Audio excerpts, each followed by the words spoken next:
Welcome into the Commanders Report mailbag this week. I'm your host, Jack Sperry. Today I'm going to be answering your questions on the burgundy and gold as NFL free agency continues to creep closer and closer here during the NFL offseason. But before we get into today's questions, make sure you guys click that subscribe button to join the most interactive Commanders community here on YouTube, 100% free. We have a live show every single Thursday evening starting at 5 p.m. Eastern Standard Time where you guys have an opportunity to get your questions on the show for me to answer. So if you want to join the most interactive community of Commanders fans that really love the burgundy and gold, this is your chance right now. Click that subscribe button right now. With that, I'll pause and open it up for questions, starting with Jason Fias with a $2 super chat. I hope I'm saying that right, by the way. It says, Jayden Daniels' fixable traits aren't as bad as Drake Maye thoughts. So I think he's talking about Jayden Daniels being more fixable with stuff that he doesn't do well than Drake Maye. But my personal opinion is somebody that has watched at least 7 games of their games, okay, over the last season. All right, pretty much seen their entire seasons in 2023, and with Drake, I've seen his games going back to 2022. I think Drake Maye is a pretty safe prospect. I don't think there's a lot of stuff wrong with his game. He's got a good mental processor on him. He targets the middle of the field. He's got a strong arm. He's got good arm talent. He's a good playmaker outside of the pocket, and he can beat you with his legs. I think that he's a really versatile quarterback, and I think his floor is actually really high, and it's a very safe pick. Now, I do think Jayden Daniels, I think he's got some of those traits that could make him like a perennial MVP candidate. And honestly, man, he's taller than Lamar Jackson. He's probably just as fast, and he might be just as dynamic as a rusher as Lamar Jackson. So that's definitely something that is intriguing. And if you really want to go for the high leverage play and you want to go for like the home run grand slam, JD might be your guy. But Drake Maye is definitely the safe option. And for me, if I'm the Commanders and my job's on the line, I'm going with the guy that's really solid right now and still has some really good potential, and that guy is Drake Maye. Then we got one from Nate Dogg 09, and he says, do you think the Commanders will trade Jonathan Allen?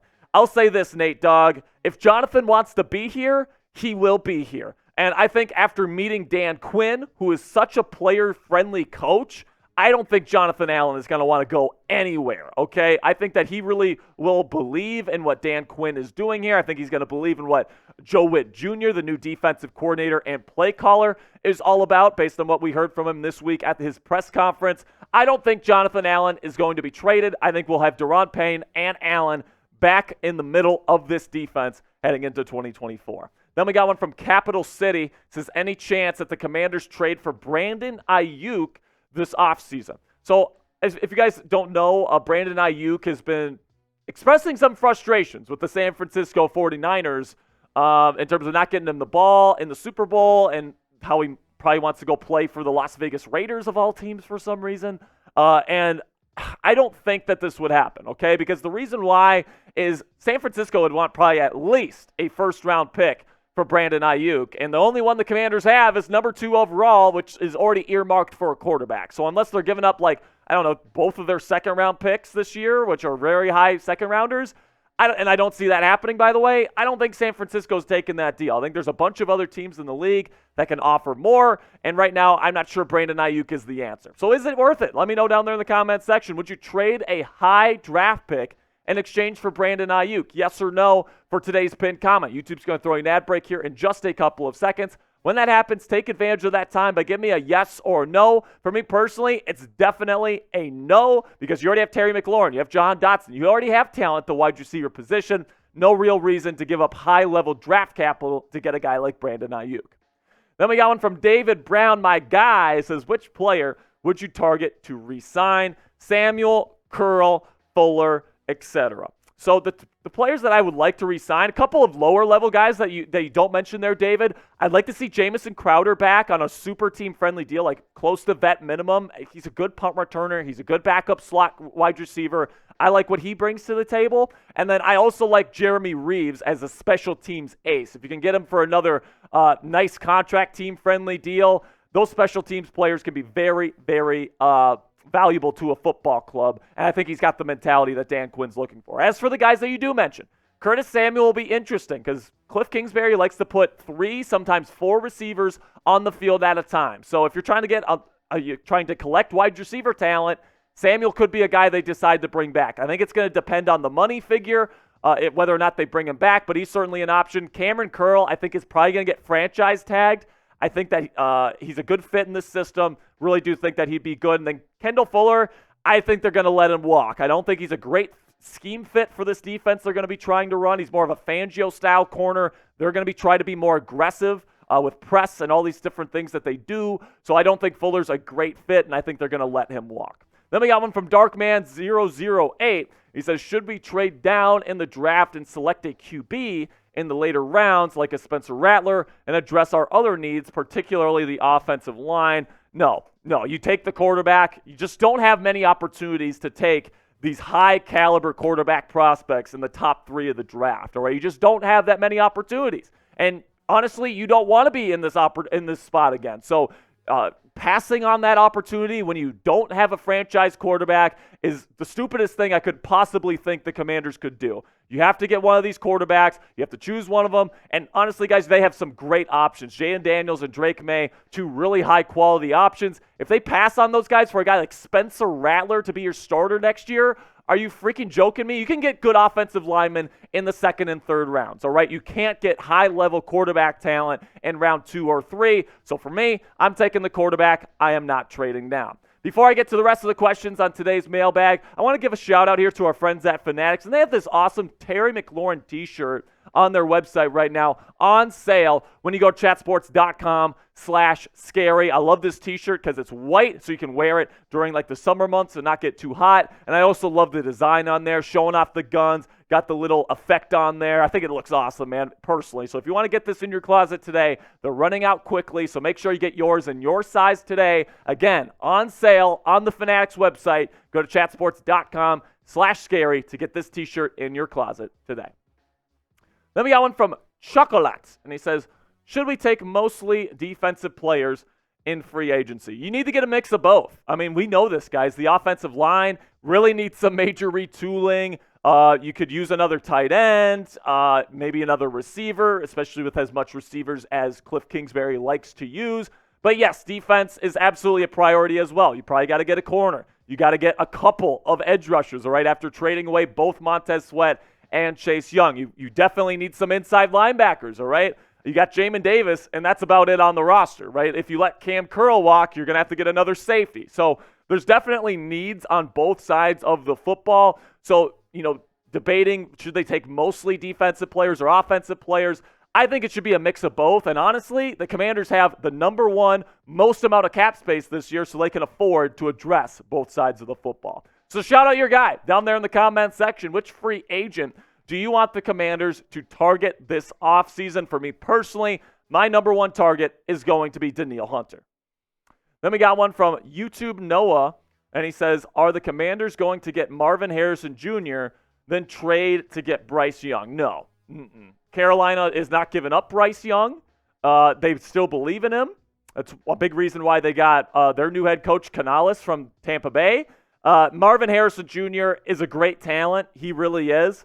But you already have good wide receiver talent here in Washington. Terry McLaurin is a beast. Jahan Dotson had a down year last year, but I really think with the right quarterback, he could be awesome. If you bring back Curtis Samuel, he had a good year. So I'm in favor of getting a wide receiver maybe in the mid-rounds, but you're not really in need of a true number 1 guy because Terry McLaurin already suits that. The thing you don't have is someone to throw him the damn football. So let's go get that guy first, all right? So let's go get the quarterback in Drake Maye or Jayden Daniels at number 2 overall and let somebody else get Maserati Marv.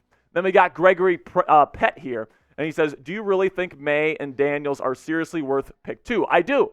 I really do.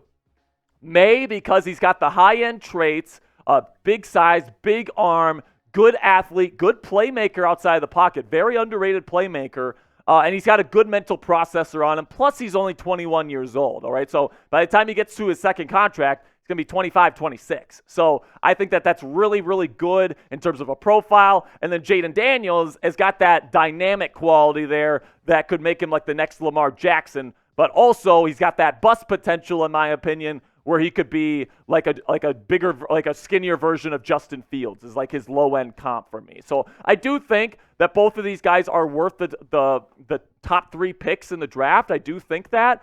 And at the end of the day, man, if you don't have a quarterback, you got to keep taking swings at high-level talent like these guys, or else you're going to be in trouble because we got guys like Patrick Mahomes and Aaron Rodgers and all these great quarterbacks in this league today. So if you don't have one of them, you have to go get one. So give us a like on this video today if you're enjoying our content. It really does help us out. Tells the YouTube algorithm to push this video out to more Commanders fans like yourself. So if you're feeling generous today and you want to help us out, all you have to do is take the half second and click that thumbs up icon. Then we got one from Primetime 4K, and he says, would it be a good idea, since Jayden Daniels is similar to Kyler Murray, should we draft Daniels over Maye since Kingsbury knows how to develop a player like Daniels? So I actually, it's a pretty decent comp. Even though Daniels is way taller than Kyler Murray, they've played the game very similarly in many ways. Jayden Daniels, like Kyler Murray, doesn't really see the middle of the field too well. And that actually ended up being a big downfall of Cliff Kingsbury's in Arizona, is because no matter what he did, no matter what he schemed open for Kyler over the middle, he was just too small to see it. So does he really want another quarterback that's going to struggle to throw it over the middle of the field, where most quarterbacks that are high-end talents are making their money nowadays? I'm not too sure about that. That's definitely one of the biggest red flags with Daniels, is that if you watch a highlight tape of his, it's like fade routes, post routes, and go balls, right? It's not a whole lot of in cuts. It's not a lot of crossers. It's not a lot of the stuff that you see in the National Football League today. And it's just like, oh, I have Malik Neighbors and Brian Thomas on my team. They're going to win one-on-one. I'm just going to throw it up to them with my nice deep ball. And that's just not going to work in the National Football League, or at least as much as it did in college. So that's something that concerns me about Jayden Daniels. But I think Drake Maye fits into Cliff Kingsbury's offense better than anybody because he's played in the spread system before. He's used to playing in shotgun. I think he'd be a great fit in this offense moving forward. Then we got one from Brandon Lewis, and he says, if you were in charge, would you bring back Kendall Fuller this offseason? So it depends on how much money he's asking for, all right? Because if he's willing to take, less than $17 to $15 million, which is what he's expected to make, yeah, we'll entertain him bringing him back because he's got some nice versatility. He can play safety if you need him to. He can play in the slot. He's really good on the outside, but he's not a great fit as an outside corner in a system that's going to be playing mostly man coverage. He's not quite as fast. He's more of an instinctual player. That's why he played so well in that Vic Fangio cover 4, cover 6 style of defense that Jack Del Rio ran here and Ron Rivera ran here in his time here. That's why Fuller's been so good. But now that Dan Quinn's bringing more of an aggressive, man-heavy system, I'm not sure how well Kendall fits here anymore. I think he's going to be asking for quite a payday. And because of that, I don't think he's going to be back. Now, you be the GM. Down there in the comment section, would you re-sign Kendall Fuller? I love Kendall Fuller as a player. I think he's awesome for what he does. But I'm just not sure if he's a good fit with this system anymore. Type R if you'd re-sign him, or type L if you're going to let him walk. That'll be it for this week's mailbag, guys. Thank you to all of your support. Make sure you guys click that subscribe button right now, because we're going to be doing another mailbag just like this one next Thursday afternoon starting at 5 p.m. Eastern Standard Time right here on the Commanders Report. So don't miss it. Make sure you click that subscribe button and join us next week.